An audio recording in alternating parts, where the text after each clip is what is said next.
Hello viewers, আমরা আজকে গ্রামারের একটা আইটেম বেস ওটা ফ্রেজ সম্পর্কে আমরা আলোচনা করব। ফ্রেজ, ঠিক আছে। ফ্রেজ অ্যাকচুয়ালি ফ্রেজ শব্দের বাংলা হচ্ছে প্রতিশব্দ হচ্ছে শব্দ সমষ্টি, ঠিক আছে। তাহলে ফ্রেজ আমাদের আলোচ্য বিষয় হচ্ছে ফ্রেজ, ঠিক আছে। ফ্রেজের ডেফিনেশনটা কি? Phrase is a group of words. A phrase is a group of words that has no finite verb. Finite verb মানে সমাপিকা ক্রিয়া, ঠিক আছে। তো এটা কি? a phrase is a group of words, কতগুলো শব্দের সমষ্টি যেখানে কোনো ফাইনাইট ভার্ব থাকবে না, ঠিক আছে। ধরো আমি বলতে পারি playing cricket everyday is my hobby. কি বললাম কথাটা? এক্সাম্পল একটা দিচ্ছি আমি, playing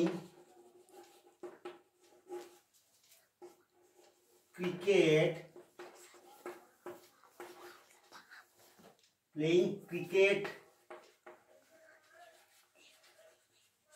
every day is my hobby. দেখো এটা সাবজেক্ট কোনটা বলার চেষ্টা করো, এই বাক্যটার সাবজেক্ট কোনটা, ফাইনাইট ভার্ব কোনটা, এটা গেস করো তো। তাহলে এখানে আগে ফাইনাইট ভার্ব কোনটা?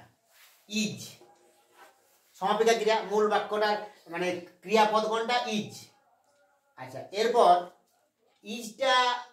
ইজের আগে, ক্রিয়াপদের আগে যতটা থাকবে শব্দ সমষ্টি পুরোটাই কিন্তু সাবজেক্টের কাজ করে, ঠিক আছে। দেখো যেমন আমরা যদি বলি he is a good boy, তাহলে ইজের আগে কি? হিটা সাবজেক্ট। তাহলে ইজের পূর্বে যেটা রয়েছে প্লেইং ক্রিকেট এভরিডে, পুরোটাই কিসের কাজ করছে? সাবজেক্টের কাজ করছে। তাহলে এখানে একটা শব্দ নেই, শব্দ ওয়ার্ড কটা আছে? তিনটে ওয়ার্ড আছে। তাহলে এই যে তিনটে ওয়ার্ডকে আমরা কি বলছি? Group of words. This and this, এই তিনটে ওয়ার্ডকে আমরা বলছি গ্রুপ অফ ওয়ার্ডস।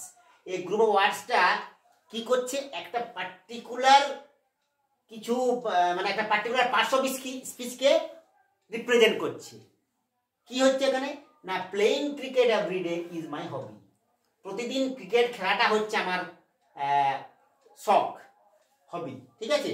তাহলে এই প্লেইং ক্রিকেট, এইটা কিসের কাজ করছে? পার্টস অফ স্পিচ কিসের কাজ করছে এখানে? Playing cricket everyday. দেখো এটা নাউনের কাজ করছে, প্লেইং ক্রিকেট এভরিডে এটা কিসের মতো কাজ করছে? Acts like a noun. তার জন্য আমরা এই পুরো প্লেইং ক্রিকেট এভরিডে এই পার্টটাকে আমরা কি বলবো? নাউন ফ্রেজ বলবো, ঠিক আছে। মানে আমি আজকে নাউন ফ্রেজটাই বুঝাচ্ছি, অ্যাডজেক্টিভ অনেকগুলো আছে, মানে 8 রকমের আমরা ফ্রেজ পাবো। তো বিশেষ করে আমাদের যেগুলো মাধ্যমিক পর্যন্ত কাজে আসবে, noun phrase, adjective phrase, adverb বা অ্যাডভার্বিয়াল ফ্রেজ আর অ্যাবসলিউট ফ্রেজ, এই চারটা, এবং প্রিপোজিশনাল ফ্রেজটাও বেশ আছে, কাজে ব্যবহার হয়। এছাড়া আরও 3 রকমের আছে, মানে মোট 8 রকম আছে। তো আমরা 5 রকম ইম্পর্টেন্ট ফ্রেজ 5 রকমের নিয়ে আলোচনা করব। তাই যে আমি নাউন ফ্রেজটা নিয়ে তোমাদেরকে বলছি। হ্যাঁ, এটা বোঝা গেছে। এইটা বাদ দিয়ে আরেকটা এক্সাম্পল বলার চেষ্টা করো। মানে একটা ওয়ার্ড বললে সেটা নাউন হয়ে যায়, ঠিক আছে। যেমন ধরো সুইমিং, এক্সাম্পল নাম্বার 2 বলছি আমি। Swimming is a good exercise. বলো তো এখানে এটা কিন্তু বোঝার চেষ্টা করো। এখন আমি ফ্রেজ লিখেছি কিনা সেটাও তোমরা বলবে। Swimming is a good exercise, এখানে ইজটা কি? Finite verb. তার আগের অংশটা কি হয়? একটু বললাম সাবজেক্ট। তো সাবজেক্টে যদি একটা থাকে, একটাই ওয়ার্ড আছে, তাহলে একটা ওয়ার্ড হলে কিন্তু তাকে আমরা ফ্রেজ বলছি না। এখানে কিন্তু এটা নাউন হয়েছে, ঠিক নাউন হয়েছে। What is a good exercise? Swimming is a good exercise. অ্যান্সারটা নাউন। এটা বুঝতে পারছি নাউন হচ্ছে। এবং এই নাউন, এটা কিন্তু আমরা এটা জিরান বলি, এটা অন্য একদিন জিরান নিয়ে বোঝাবো। তাহলে এটা নাউন, একটা সিঙ্গেল ওয়ার্ড। এবারে আমরা যদি নাউন ফ্রেজ করার চেষ্টা করি, এইটা দিয়ে একটু ফ্রেজ করার চেষ্টা করি। হয়তো এর সাথে তুমি জুড়ে দিলে সুইমিং, এটা কিন্তু ফ্রেজ নয়, সিঙ্গেল ওয়ার্ড হলে ফ্রেজ নয়, সেটা নাউন, জিরান্ড হয়েছে, এটা নাউন মানে জিরান্ড এটা হয়েছে।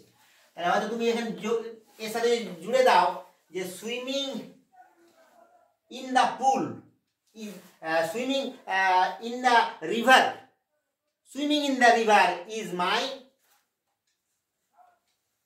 Daily routine. Swimming in the river, আর তুমি জুড়তে পারো in the early morning is my hobby বা ইজ মাই ডেলি রুটিন। তাহলে এই যে এই অংশটা অনেকগুলো ওয়ার্ড বলে দিলাম। সুইমিং ইন দ্য এর সঙ্গে জুড়ে দিচ্ছি সুইমিং, আমি নিচে লিখে দিচ্ছি, ঠিক আছে, swimming in the river, swimming in the river, early in the morning, early in the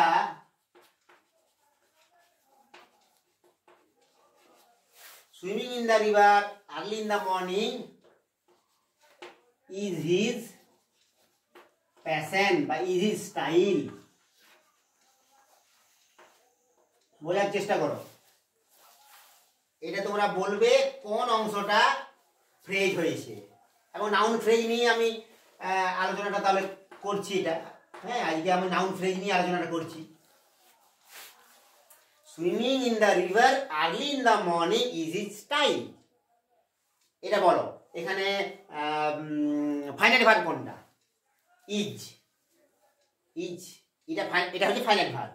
তার আগের যতটা অংশ আছে বোঝার চেষ্টা করো, এই অংশটা পুরোটাই হয়ে যাচ্ছে সাবজেক্টে কাজ করছে, সাবজেক্ট ভার্ব অবজেক্ট, ঠিক আছে। তাহলে এই swimming in the river early in the morning পুরোটাই হয়ে যাচ্ছে কি নাউন ফ্রেজ। কেন হচ্ছে না, এই পুরো তোমার কথাটা এখান থেকে সুইমিং থেকে মর্নিং অবধি কি হচ্ছে, গ্রুপ অফ ওয়ার্ডস রয়েছে, এটা একটা ওয়ার্ড, এটা একটা ওয়ার্ড, অনেকগুলো ওয়ার্ডের সমষ্টি এটা, কিন্তু কাজটা করছে কার মতো, অ্যাক্টিং লাইক আ নাউন।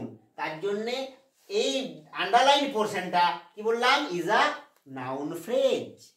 আচ্ছা, আর এই ঠিক আছে, তাহলে এইটা মোটামুটি বুঝতে পারছো। আরেকটা দু একটা এক্সাম্পল তোমরা নিজেরাই বলার চেষ্টা করো।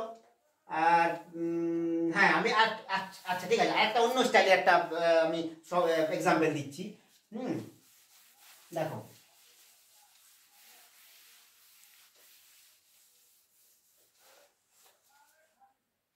নাম্বার 3 বলছি, এক্সাম্পল একটা ভালো দেখে বার করছি আমি। হ্যাঁ, early to bed,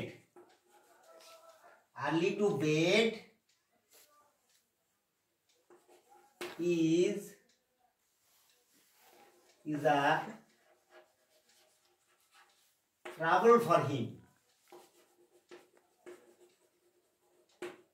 বলো, early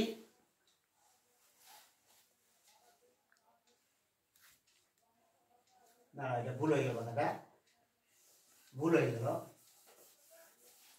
rising early,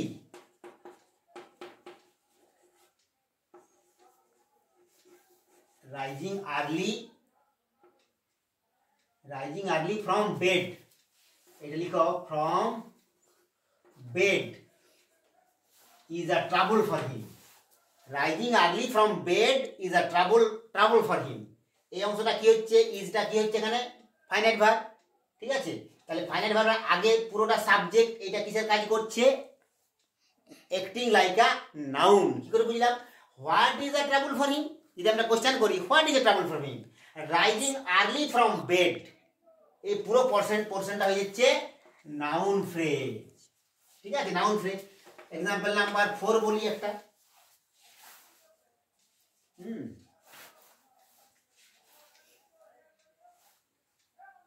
two write such, দেখো, to right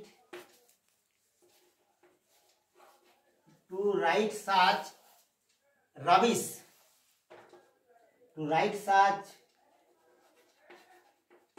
to write such rubbish is disgraceful.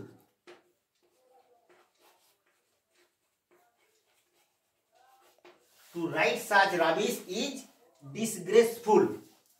বলো এখানে তুমি এমনিতে তো দেখতে পাচ্ছ দুটো ভার্ব দেখতে পাচ্ছ। What are this two verbs? বলো রাইট একটা ভার্ব আছে আর ইজ একটা ভার্ব আছে। আমি আগেই বলেছি ফাইনাইট ভার্ব কথা বলেছি, ফাইনাইট ভার্ব থাকে না এখানে, তাই তো।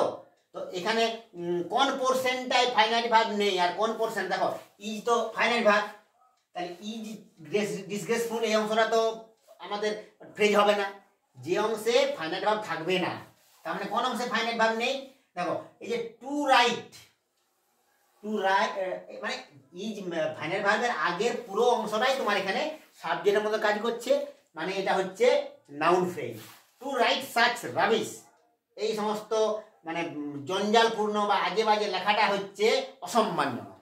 তাহলে to write such rubbish, what is disgraceful, what is, এটা যদি এখানে আমি কোশ্চেন করি, হ্যাঁ নাউনের যে কোনো নাউনের নাউন বলো, নাউন ফ্রেজ বলো, নাউন ক্লজ বলো, নাউন ক্লজ নিয়েও আমি আলোচনা করবো, হ্যাঁ তোমাদের চাহিদা মতো তোমরা বলবে, ঠিক আছে। তাহলে নাউনের ব্যাপারটাই হচ্ছে হোয়াট, যে কোনো কোশ্চেন করে হোয়াট দিয়ে কোশ্চেন করলে অ্যান্সার পেলে তার নাউন বলি। এবার যদি একটা ওয়ার্ড হয় সেটা পার্টিকুলার নাউন, আইএনজি বলা হলে সেটা জিরান হয়ে যায়।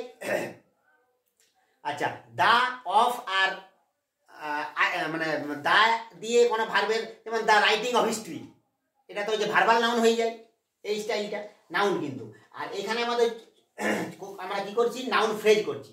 তাহলে টু রাইট সাচ রাবিশ, তাহলে হোয়াট ইজ ডিসগ্রেসফুল না টু রাইট সাচ রাবিশ, এই অংশটা হচ্ছে নাউন ফ্রেজ।